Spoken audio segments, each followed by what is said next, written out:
안녕하세요. 건강 365 아나운서 최인경입니다. 부정맥은 심장 박동이 정상 범위를 벗어난 상태입니다. 심장의 이상을 알리는 신호인 거죠.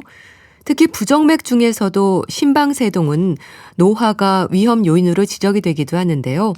심방세동으로 인한 뇌졸중의 위험도 높아서 잘 살펴야 한다는 지적입니다. 심방의 불규칙한 떨림은 스스로도 느껴질 정도인 걸까요? 건강검진에서 우연히 알게 되는 경우도 많다고 하는데요. 잠시 후에 알아봅니다. 그리고 약이 되는 약 이야기에서는 증상에 따라서도 구분되는 치약에 대해서 살펴보겠습니다. 건강 365 리차드 샌더슨의 리얼리티 듣고 시작하겠습니다. KBS 라디오 건강 365 함께하고 계십니다. 심장의 심방과 심실 중에서 심방에 잔떨림 증상이 생길 수 있는데요. 심방세동입니다. 부정맥의 하나인 거죠. 규칙적으로 수축하지 못하고 불규칙적인 떨림 현상은 왜 생기는 걸까요? 또 심방세동은 어떤 위험이 있는 걸까요? 심장내과 전문의 오동주 박사에게 도움 말씀 듣겠습니다. 박사님 안녕하세요. 네, 안녕하세요. 심장은 규칙적으로 수축과 이완을 반복해야 정상적인 거죠? 그렇죠. 우리가 이제 어머니 뱃속에서 생명이 잉태할 때부터 이제 피를 잘 돌려야 되기 때문에 네. 수축할 때 이제 혈압이 나오고 또 폐에서 깨끗한 피를 빨아들여 가지고 이게 이제 1분에 60번 내지 80번 평생 지속되는 아주 규칙적인 그 운동이죠. 네. 그런데 그런 규칙적인 움직임에 문제가 생길 때 부정맥이라고 하는 건가요? 그러니까 자동차도 이게 배터리 전기가 잘 나와야 엔진이 돌잖아요. 네. 근데 사람 몸은 이제 배터리 같은 기능하는 부위도 있지만 만약을 대비해서 우리 팔다리에는 그런 기능이 없는데 심장 근육에서는 아무데나 전기를 비상사태 때 만들 수가 있어요. 근데 사실은 이제 비상사태 아닌데 쓸데없이 막 아무데서나 전기가 나오는 게 부정맥인데 이게 아무 문제가 없는 부정맥인 경우도 있는데 네. 이렇게 심방세동이나 다른 것처럼 아주 위험하고 치료를 잘 해야 되는 부정맥도 있고 그렇습니다. 네. 네. 그런데 부정맥에도 진단되는 이름이 참 여러 가지지 않습니까? 심방세동도 그중에 하나로 알고 있습니다. 뭐 아주 위험한 건 아니고 네. 약만 잘 드시고 관리를 잘 하시면 괜찮지만 이거를 모르고 있거나 약을 드시라 그러는데 안 드시다가 뭐 갑자기 쓰러지시거나 하는 경우가 있으세요. 그래서 더 무서운 거는 어떤 분들은 이제 금방 가슴이 뛰는 걸 알아채기도 하는데 전혀 모르고 있는 분들이 꽤 많으시다는 거죠. 네. 네. 그럼 심방세동은 어떤 상태인 건가요? 네, 그러니까 그 심장에 이제 심실이 있고 심방이 있는데 네. 그 심방에 있는 근육 각각에서 전기가 나오는 거예요. 그러니까 우리가 초음파를 보면은 그 심방 한번 수축하고 심실 수축하고 그대로 이렇게 수축을 해야 되는데 심방에 각각 근육이 따로 수축을 하니까 네. 보면은 수축을 안 하고 발발발 떨고 있는 상태예요. 그러니까 이제 거기 피가 잘 안 나가고 우리 심방에서는 사실은 이제 혈압이 15밖에 안 되거든요. 네. 근데 이제 심실에서는 혈압이 120, 30대에서 혈압 만드는 건데 그런 15밖에 안 되지만 이게 발발발 떨고 수축이 안 되니까 거기서 피를 잘 못 뿜어내고 그래서 네. 숨도 차고 여러 가지 증상이 있고 이제 피가 고이니까 피떡도 생기고 그렇게 해서 부작용이 생기게 되는 거죠. 네. 심방 얘기하셨는데요. 심실 빈맥, 심실 세동도 있잖아요. 오히려 응급 상황일 수 있는 건 그쪽이지 않나 싶은데 심방 세동에 대한 위험이 강조가 되는 이유가 있을까요? 그러니까 심실 빈맥, 심실 세동은 위험한 정도가 아니라 이거는 돌아가시는 상태예요. 그렇군요. 예, 이거 아까 금방 말씀드렸지만은 그 심실에서는 혈압을 120을 만들어내는데 이거 여기서 이제 각자 근육이 따로 노니까 그때 혈압점이 0 나오거든요. 네. 환자는 의식이 완전히 없고 경련하고 4분 있다가 완전히 돌아가세요. 그러니까 이거는 응급 상황이라기보다는 정말 생명이 이제 끊어질 때 나오는 부정맥인데 심방세동은 그렇지가 않아요. 멀쩡히 뭐 골프도 치시고 운동도 하고 다 하는데 나는 괜찮아. 부정맥에서도 괜찮아 하는데 어느 날 갑자기 또 쓰러지시게 되는 거죠. 이게 증상이 있으면 가끔 숨차다는 분이 있고 네.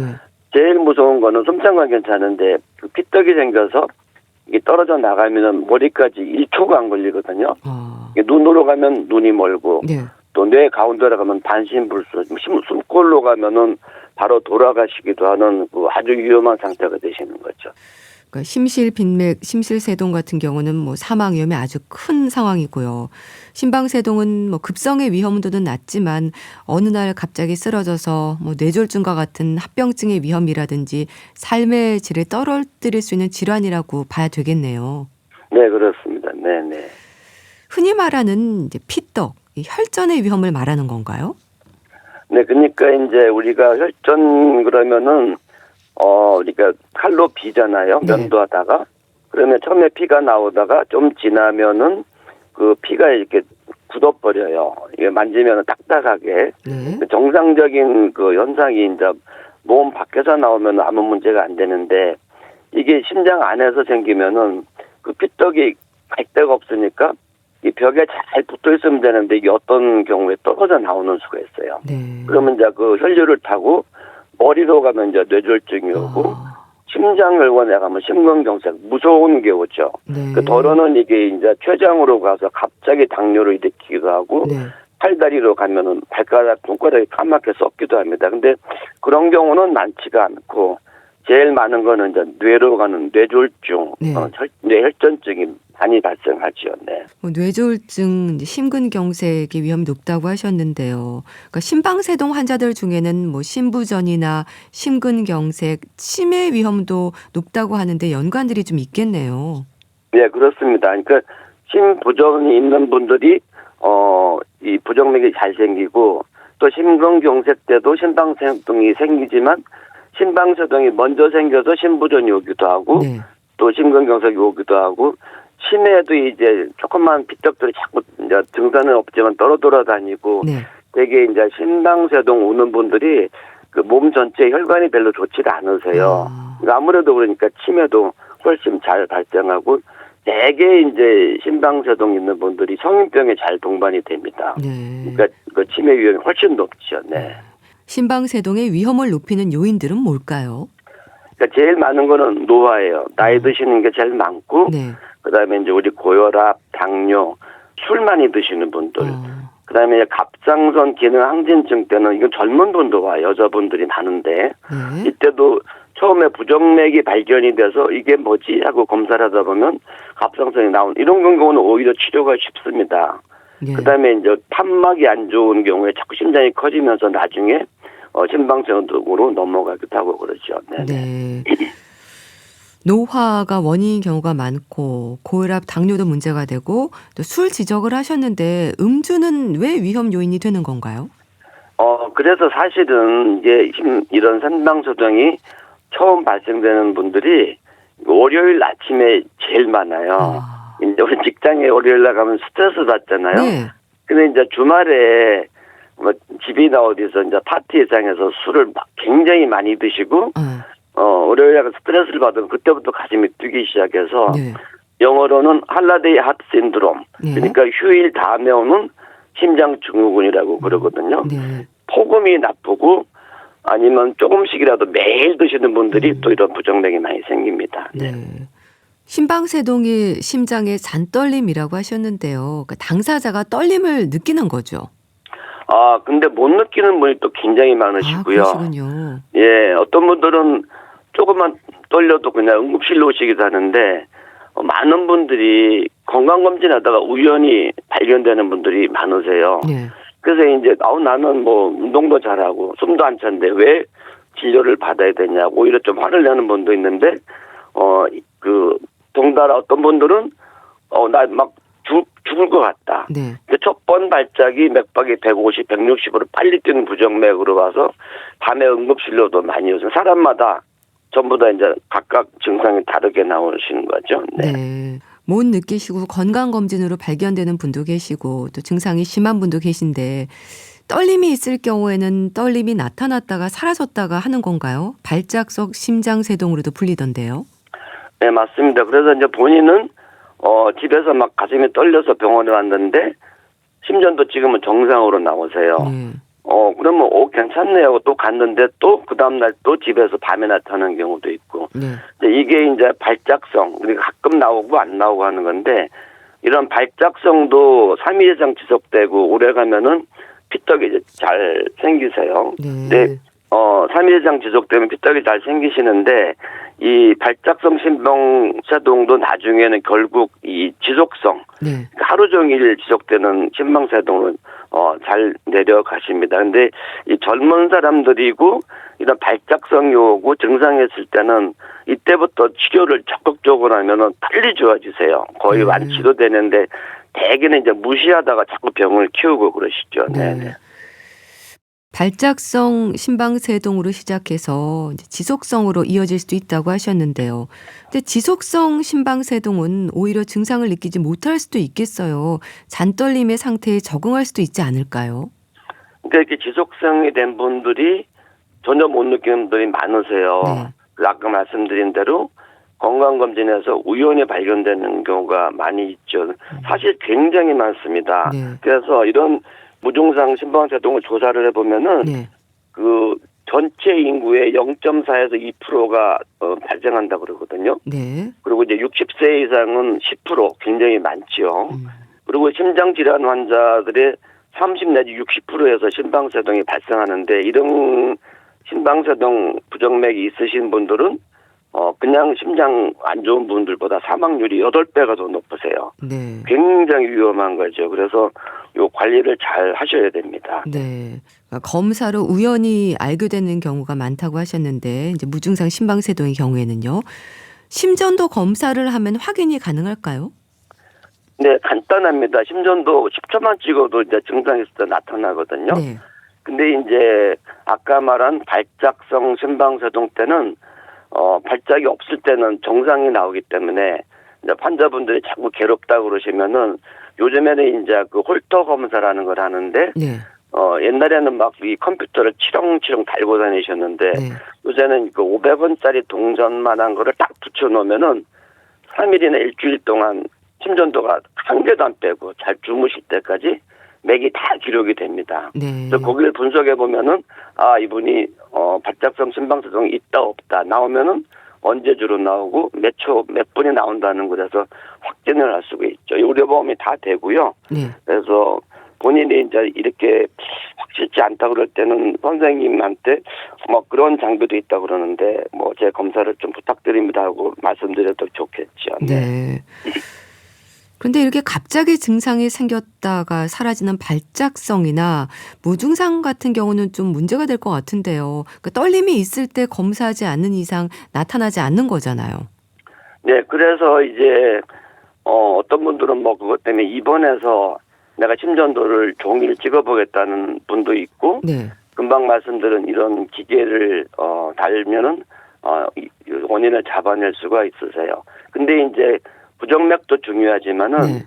이분이 반드시 다른 병이 뭐 있나 꼭 보셔야 돼요. 그러니까 혈압, 당뇨는 기본이고 아까 말씀드린 그 갑상선 질환이 있는지. 네. 의외로 갑상선 때 여자분들이 굉장히 이게 많이 나와서 갑상선 치료하면 좋아지시거든요. 네. 그리고 음주 습관도 물어봐야 됩니다.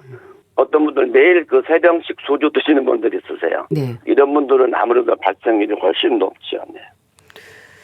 심방세동 치료는 뭐 발작성, 지속성, 무증상과 상관없이 같은 약물로 진행이 될까요? 발작성도 이제 나이에 따라서 좀 젊은 분들은 조금 두고 봐도 되는데, 네. 우리가 다른 특별한 병이 없으면 65세 이상이 되면 반드시 그 항혈전제를 써야 돼요. 피가 네. 옮기지 않는 약. 근데 우리 대개 이제 아스피린 생각하잖아요. 그죠? 근데 아스피린은 여기 전혀 안 듣습니다. 그래서 노악이라는 약을 쓰는데, 네. 물론 이제 의료보험 다 되고, 이 약을 쓰시는데, 65세가 안 됐어도 60세 정도 됐는데, 동맥 경화가 있다. 네. 아니면은 옛날에 뇌졸중을 앓았다. 협심증이 있다 할 때는 60세 전이라도 이런 약을 반드시 같이 쓰셔야 됩니다. 네. 근데 굉장히 중요한 거는 우리가 이제 이런 분들이 내시경을 하거나 뭐 조직 검사를 해야 되기 때문에 네. 아니면 치과 가서 발치를 하실 때 아스피린 같은 경우는 이제 되게 5일 전에 끊거든요. 네. 왜냐면 발치하고 피가 안 묻힐까 봐. 근데 이 노악이라는 그 심방세동 때 쓰는 약은 그날 아침만 끊으시면 돼요. 거꾸로 3일 이상 그냥 무단 끊으시면은 뇌졸중이 잘 오세요. 네. 그래서 이제 가끔 이 치과 선생님들도 이 아스피린인 줄 알고 그냥 5일 끊으세요 했는데 네. 발치하고 나서 응급실로 이제 뇌졸중 와서 실려오는 분도 있거든요. 이건 네. 굉장히 중요합니다. 그래서 선생님들한테 제가 먹고 있는 약이 아스피린이 아니고 그 심방사정에 부정맥도 쓰는 약이고 선생님이 틀림없이 약은 하루만 끊으면 된다고 했다. 네. 그래서 확인을 받고 필요하면 이제 주치의 선생님한테 전화를 해가지고 네.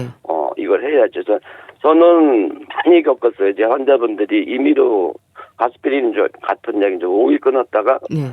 뭐 중환자실로 입원하고 그런 분들이 굉장히 많고 이건 법적 문제도 될 수가 있거든요. 네. 그래서 이런 심방사동 약을 드시는 분은 꼭 마음에 새기고 계셔야 되고 가족들한테도 얘기를 다 해놓으셔야 돼요. 네. 그러니까 심방세동에 쓰이는 약은 아스피린이 아니라 노악이라는 약물이군요. 네네. 시술적 치료도 있던데요. 약물로 치료가 어려울 때 진행이 되는 걸까요? 이런 시술은 상황에 따라서 틀려요. 약을 써도 뭐 자기가 가슴이 너무 뛰어서 살기가 어렵다, 네. 괴롭다. 그리고 또 숨이 신부전이 많이 있는데 약만 써도 조절이 안 될 때는 시술을 많이 권하고 네. 특히 이제 아까 말씀드린 발작성 심방세동이 비교적 젊은 나이에 왔을 때는 빨리 시술하면 네. 평생 재발을 안 하는 경우도 있습니다. 근데 이제 그냥 심방세동을 오래 놔두면 심장이 굉장히 커가지고 시술을 해도 잘 효과가 없는 경우도 있는데 시술이 100%가 아니라 네. 성공률이 한 85%밖에 안 되세요. 근데 요거 시술 여부는 이제 주치의사님이랑 잘 상의를 하셔야죠. 네. 네, 알겠습니다. 자, 오늘은 심방세동에 대해서 자세히 알아봤는데요. 심장내과 전문의 오동주 박사와 함께했습니다. 감사합니다. 네, 고맙습니다. KBS 라디오 건강 365 함께하고 계신데요. 커피 소년의 행복의 주문 듣고 다시 오겠습니다. KBS 라디오 건강 365 함께하고 계십니다. 약이 되는 약 이야기 소비자 콘텐츠 연구소 이주영 소장 연결합니다. 안녕하세요. 네, 안녕하세요. 요즘 치약도 종류가 너무 많잖아요. 치아와 잇몸에서 생길 수 있는 증상들에 따라서 구분이 되기도 하는데요. 소장님은 약사이시잖아요. 그럼 설명을 잘 살피고 구입을 하시나요? 네, 아무래도 성분 쪽을 꼼꼼히 보는 편입니다. 네. 그런데 사실 막상 구매하는 것은 그 약용 치약이 아닌 다음에는 그 맛과 향? 이런데. 왜냐면 그러네요. 가족들하고 같이 쓰게 되니까 네. 예, 향이 굉장히 저희 아이가 민감해서 좀 향이 맵거나 하면 못 쓰겠다라고 하더라고요. 네. 그래서 그런 부분을 좀 신경을 쓰긴 하는데요. 사실 제품이 정말 많잖아요. 그리고 어떤 걸 내가 써야 할지 또 어떤 차이가 있는지 이런 것들을 꼼꼼히 좀 알고 보시면 좋은데 굉장히 깨알 같은 작은 글씨로 쓰여 있습니다. 네. 그래서 사실 소비자들이 이 치약을 선택할 때 기준을 보면 이게 단순히 가격이거나 또는 브랜드 인지도 이런 것들을 좀 보게 되고요. 또 이제 구강에 문제가 있을 때는 건강에 도움이 되는 그런 필요성과 그 개인의 선호도까지 이렇게 복합적으로 작용하는 것 같습니다. 그만큼 종류가 많다는 건데요. 그런데 치약이 의약 외품으로 구분이 되지 않나요? 보건복지부의 허락이 필요한 걸로 알고 있는데요. 예, 의약 외품이어서요. 네. 복지부가 아니라 식품의약품안전처의 허가를 이제 받아야 되는데요. 네. 이 질병의 예방과 치료 효과를 나타내는 작용이 약보다는 미약합니다. 네. 그런데 이제 건강에 영향을 미치는 그 영향이 있는 물품을 의약품이 아니라 그 밑에 의약 외품으로 분류하고 있고요. 네. 이 안전성과 효능에 대해서 식약처의 관리를 받는 제품입니다. 특히 이 입안, 이 구강은 우리 몸속에서 이제 가장 흡수율이 높은 특징을 가지고 있어서 네. 이게 흡수가 되라고 쓰는 건 아니지만 이 치약 역시 사용에 주의해야 합니다. 현재 국내에 나와 있는 제품이 2,000종이 넘더라고요. 왜? 네, 정말 종류가 많은데 또 이 중에서는 여러 가지 이제 치아의 상태를 개선시킨다라는 어떤 이제 개선점이 있는 그런 것들을 표방하는 치약들이 굉장히 많은데 네. 이것들을 크게 분류하면 5가지 종류가 됩니다. 뭐 시린이, 그다음에 충치 예방, 네. 그리고 치태나 치석 예방, 그리고 잇몸의 염증, 그리고 미백, 치아를 하얗게 하는 용도까지 이렇게 한 5가지 정도의 분류가 있고요. 네. 또 다르게 치약하고 같이 생긴 약이 있는데요. 네. 이거는 약국에서만 취급하는 약용 치약이라고 해서 아. 일반의 약품입니다. 네. 그래서 약국 외에서는 판매할 수가 없게 되어 있고요. 이게 약효가 들어가 있는 성분이 이제 약효가 있는 성분이 들어가 있는데 형태가 꼭 치약처럼 쓰는 형태. 이걸 이제 약학 용어는 제제 용어로는 파스타라는 이 말을 쓰는데요. 네. 이 파스타 형태의 치약처럼 생긴 약, 일반 약품으로 약용 치약도 있습니다. 네. 참 그렇게 뭐 2천여 종이나 되고 또 약용 치약도 있다고 하셨는데 성분이 좀 궁금합니다. 설명해 주세요. 네, 치약에는 일단 그 세정제와 계면활성제, 그리고 연마제, 향료와 감미료, 보존제, 수분제, 결합제가 들어갑니다. 네. 말은 어렵지만 좀 이렇게 쉽게 설명드리면 이해하기 쉬운데요. 기본적으로 세정제, 연마제, 그리고 향료에다가 목적에 따라 다른 물질이 첨가되는 건데요. 네. 실제로는 같은 이름, 같은 성분인데 요 향만 다르게 다양한 제품이 나와 있기도 합니다. 네. 기본적으로 세정제라는 것은 비누나 세제와 마찬가지로 이 지방 성분의 때를 제거하는 역할을 합니다. 이렇게 우리 얼굴 씻을 때 물로만 씻으면 이렇게 지방 성분이 잘 씻기지 않아서 더러움이 깨끗이 제거되지 않잖아요. 네. 그래서 치아도 이 세정제가 있어야지 더러운 것들이 잘 씻겨 나가기 때문에 세정제가 반드시 들어가고요. 네. 연마제는 사포랑 똑같은 역할을 하는데요. 아. 치아 표면에 이렇게 착색된 때를 조금 더 효과적으로 제거하기 위한 성분으로 소량 들어갑니다. 네. 뭐 소장님도 맛과 향 중요하게 생각한다고 하셨는데요. 소비자의 요구 때문일까요? 이 향료나 감미료는 왜 들어가는 건가요? 네, 그 치약 안에 세정제와 연마제 등의 이 화학물질만 넣으면 굉장히 쓴맛이 납니다. 아. 네, 그래서 입안에 넣고 이렇게 우리가 3분 동안 칫솔질 하지만 입안에 넣고 있기가 굉장히 고역스럽습니다. 그렇겠네요. 네, 그래서 이제 맛과 향을 개선하는 향료나 감미료는 들어갈 수밖에 없고요. 실제로 안 들어간 제품은 쓰면 정말 이거 계속 쓰기는 어렵겠는데 예. 네, 이런 생각이 듭니다.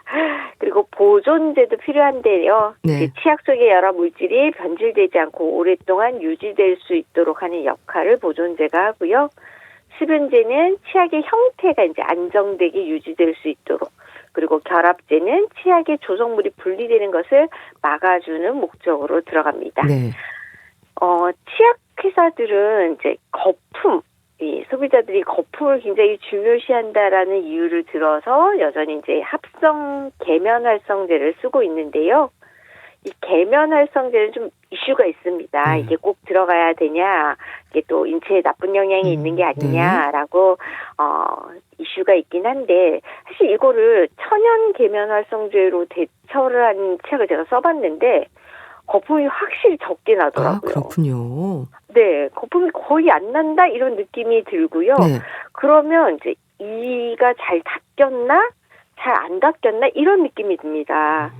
그래서 이게 아마 천연 계면활성제에 대한 이슈가 있었을 때 천연으로 바꾸자라는 제품들이 좀 나오다가 네. 안 팔리니까 요즘은 거의 찾아볼 수가 없습니다.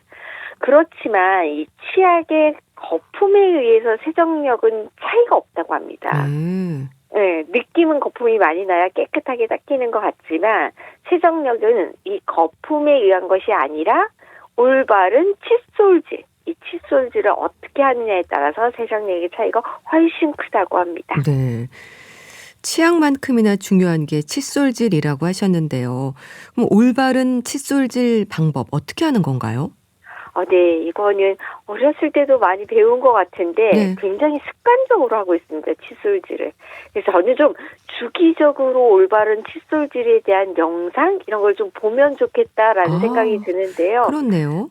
네, 이게 볼 때만 저렇게 해야지라고 바꿔야지 생각을 하고 좀 지나면 여전히 예전과 똑같은 방식으로 하고 있는 저도 그런 모습을 발견하게 되는데 네. 자, 그래서 또 한 번 더 강조드립니다. 올바른 칫솔질은 일단 칫솔을 45도로 기울여서 잇몸과 치아의 경계 부위부터 여기를 잘 안 합니다. 네. 이 끝부분부터 쓸어내리듯이 닦는 것이 핵심입니다. 네. 잇몸에서 치아 방향으로 이렇게 쓸어내리거나 아니면 하나하나의 치아를 작은 원을 그리면서 네. 이 원을 그리면서 닦아야 합니다. 이게 들을 때는 오늘부터 그래야지 하는데 며칠 지나면 또 똑같이 쓱쓱쓱쓱쓱 이러고 그렇네요. 있습니다. 네, 이 치아의 바깥면과 안쪽 면을 모두 꼼꼼히 닦아줘야 되고요. 어금니, 안쪽에 어금니 씹는 면은 앞뒤로 왕복 운동으로 닦습니다. 네. 치아를 닦는 순서를 정해두시는 게 좋고요.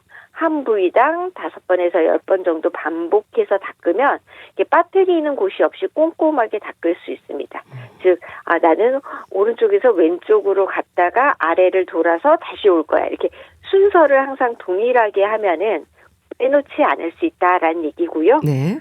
우리 흔히 하시는 그 분노의 칫솔질 아시죠? 네. 네, 저도 바쁠 때 막 이렇게 닦고 나가는 경우가 있는데 이렇게 너무 세게 닦으면 치아가 마모될 수 있기 때문에 부드럽게 닦는 것이 중요하고요. 네. 그리고 칫솔질 후에는 치실과 치간 칫솔을 이용해서 이 칫솔이 닿지 않았던 치아 사이사이를 깨끗이 정리하는 것이 마무리가 되겠습니다. 네.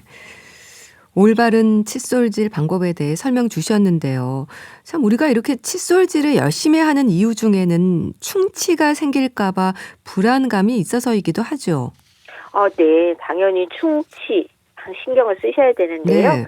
이 충치 예방에 있어서 불소는 정말 중요합니다. 불소 들어보신 적 있으시죠? 네. 세계보건기구 WHO와 전 세계 치과의사 공식단체인 FDA라는 곳에서는 불소 치약의 예방 효과를 공식적으로 인정하고 적당한 농도의 불소가 함유된 치약 사용을 적극적으로 권고하고 있습니다. 네. 이 불소가 치아에서 어떤 역할을 하냐면요. 이 치아의 표면이 수산화 인해석이라는 물질로 되어 있는데 네. 불소가 이 수산화 인해석에 달라붙으면 불화 인해석이라는 더 강한 물질로 바꿔줍니다. 그렇군요. 네, 분자 구조가 더 치밀해지고 단단해지고 그리고 충치균이 내뿜는 이 산성 물질에 대한 방어 능력이 증가합니다. 네. 그러니까 좀 더 단단하게 한 번 더 코팅을 해주는 그런 역할이 있고요. 또 이 불소는 치아의 에나멜을 강화해서 충치를 예방해주고 네. 또 이렇게 손상된 에나멜을 다시 단단해지게 해서 충치 진행도 억제해주고요. 또 구강 내 세균 활동을 억제해서 프라그 형성을 줄여주는 것도 불소의 역할 중에 하나입니다. 네. 불소가 중요하다고 하셨는데요. 그럼 네. 치약의 불소 성분에 대해서는 어떻게 표시가 돼 있나요? 네. 치약의 불소 성분은 주로 1불소인산 나트륨, 네. 플루오르화 나트륨, 플루오르화석, 플루오르화민 297 등의 이렇게 불소 화합물의 명칭으로 표시되어 있습니다. 네. 그럼 이게 좀 알아보기가 어렵죠. 그렇네요. 그래서 이게 충치 예방을 목적으로 불소가 들어간 치약을 선택할 때는 그 효능 표시에 불소에 의한 충치 예방이라는 문구가 있는지를 보시고요. 네. 그리고 요 화학 성분명보다는 이게 불소로서의 함유량이라는 것이 표시되어 있습니다. 그래서 불소로서 얼마 들어가 있다. 근데 1000 ppm 이상을 확인하는 것이 좋습니다. 네. 불소가 좋은 건 알겠는데요. 그럼 불소 네. 치약을 사용할 때 혹시 주의해야 하는 부분도 있을까요? 네. 일단 불소가 들어가면 충치 예방 효과가 있다라는 걸 이해하셨으면 네. 이게 불소 치약을 사용할 때는 얼마나 사용했느냐 보다는 이 사용 시간이 중요합니다. 그렇군요. 시간이 중요하군요. 예, 이게 불소의 충치 예방 효과는 양보다는 접촉 시간에 영향을 받기 때문입니다. 네. 달라붙어서 단단해지는 그 시간이 필요하기 때문인데요. 그래서 불소 치약은 최소 3분 이상 양치할 때 충치 예방 효과를 낼 수 있습니다. 네. 또 이 불쏘치약의 이 함량, 권장량은 이게 나이에 따라 차이가 있지만 일반적인 치약보다는 좀 적은 약을 사용하시는 것이 좋은데요. 네. 치아가 난 아이 0세에서 만 3세까지는 쌀 한 톨 크기입니다. 매우 조금입니다. 네. 쌀 한 톨 크기. 네. 그리고 만 3세 이상은 완두콩 하나의 크기. 그래서 예. 네, 양이면 충분하다고 하고요. 어른들도 이렇게 과도하게 칫솔에 처음부터 끝까지 쭉 딸 필요는 없습니다. 그리고 이 불쏘치약은 양치 후에 물로 과도하게 헹굴 필요도 없는데요. 네. 입안을 너무 많이 헹구지 않는 것이 불쏘의 그 예방 효과를 충분히 얻을 수 있다고 합니다. 네. 불쏘치약을 쓸 때는 이제 사용 시간과 사용량을 좀 체크를 하시면 좋을 것 같고요. 당연히 네. 삼키면 안 되는 거죠? 네. 불쏘를 사용할 때 좀 조심해야 되는 것이 이것을 섭취하면 안 됩니다. 삼키면 안 되시는데요. 네. 잘못해서 불쏘를 과량 섭취하면 위장장애나 구토가 유발될 수 있고요.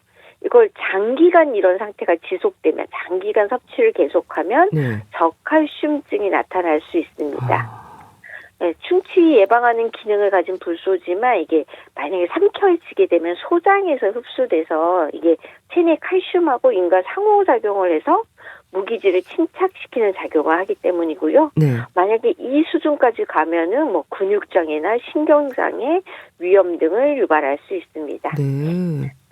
치약을 일부러 삼키시는 분은 없죠. 그래서 삼키지만 않으면 크게 걱정하지 않아도 되지만 네. 이제 아이들이 문제입니다. 아이들. 그렇네요.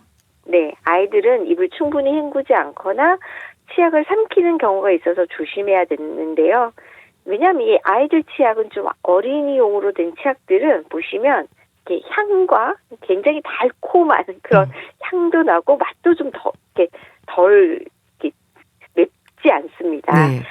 그래서 실제 4세 이하의 아이들은 치약의 약 40%를 삼킨다는 연구가 있습니다. 그렇군요. 네. 그래서 특히 아이들이 칫솔질 할 때는 사실 꼼꼼히 하는지도 봐주셔야 되고 네. 마지막에 헹구고 뱉어내는 것까지 잘 하는지도 꼭 살펴봐 주셔야 되고요. 일단 이 불쏘가 좋긴 하지만 그래서 혹시나 과량 섭취하면 안 되기 때문에 우리나라 식약처에서는 치약의 불쏘의 배합 한도를 1,500ppm 이하로 규제하고 있고요. 네. 그래서 우리나라 국내에서 살 수 있는 치약 중에 불쏘가 가장 많이 들어간 게 1,450ppm으로 저는 봤습니다. 네. 아이들의 경우에는 좀 주의해서 써야 될 것 같은데요. 그래서 네. 아이들을 데리고 아이 치과에 가서 불쏘 도포를 하는 경우도 있지 않나요? 네. 어린이 불쏘 도포에 대해서도 가끔 질문을 하시는데요. 네. 이제 앞서 설명한 원리로 치약 사용과 칫솔질이 이제 미숙한 아이들의 치아 관리, 충치 예방을 위해서 불쏘를 발라주는 시술을 치과에서 하고 있습니다. 네. 어린이들에게는 일반적 권고사항이 3개월에서 6개월마다 불쏘 도포를 받는 것을 권고하고 있고요. 양치를 꼼꼼하게 잘 못하는 어린이나 유난히 충치가 많이 발생하는 어린이 있습니다. 네. 그런 어린이는 3개월 간격으로 불쏘 도포를 하면서 그 도포를 위해서도 치과를 가시고 검진을 위해서도 치과를 주기적으로 가는 것을 추천하고요. 네. 이게 잘 되면 치아 관리가 좀 잘 되면 6개월 간격으로 받는 것을 추천합니다. 네. 어린이의 경우에 도움이 되는데 어른도 불쏘 도포가 필요할까요? 양치를 잘하는 성인의 경우에는 이미 치약에 불쏘가 충분히 들어가 있기 때문에 네. 불쏘 도포를 굳이 할 필요는 없다. 충치 예방 효과는 적다라고 합니다. 하지만 잇몸이 약해져서 이게 치아 뿌리가 드러난 어르신들 있잖아요. 네. 그런 어르신들은 이 치아 뿌리 쪽에 충치 예방을 위해서 불쏘 도포를 하면은 그거는 도움이 된다고 합니다. 네. 치약 종류가 참 많은데요. 또 치약 네. 선택에서 시린 증상을 완화해주는 제품에 관심을 갖는 분들도 많은데요. 네. 시린이 치약도 종류가 많죠? 네. 이 시린이는 이 양치를 좀 너무 열심히 해서 네. 치아 마모가 되시는 분도 있고 네. 충치 때문에 생기는 경우도 있는데요.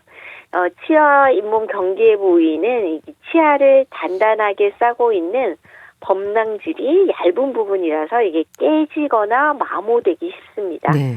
일단 범랑질이 마모되어 없어지면 약하고 민감한 부위는 이 치근이 노출돼서 정말 바람만 불어도 입만 열어도 이가 시리다라는 이야기를 하시는데요. 네. 요 치근이 노출된 경우에는 마모제가 덜 들어간 시린이 전용 치약을 쓰시는 것이 좋고요. 그리고 칫솔은 부드러운 거, 억센, 빡빡한 것보다는 부드러운 것을 쓰는 것이 좋고, 그리고 양치질 방법은 상하 회전식으로 해야지 이 마모를 막을 수 있습니다. 네.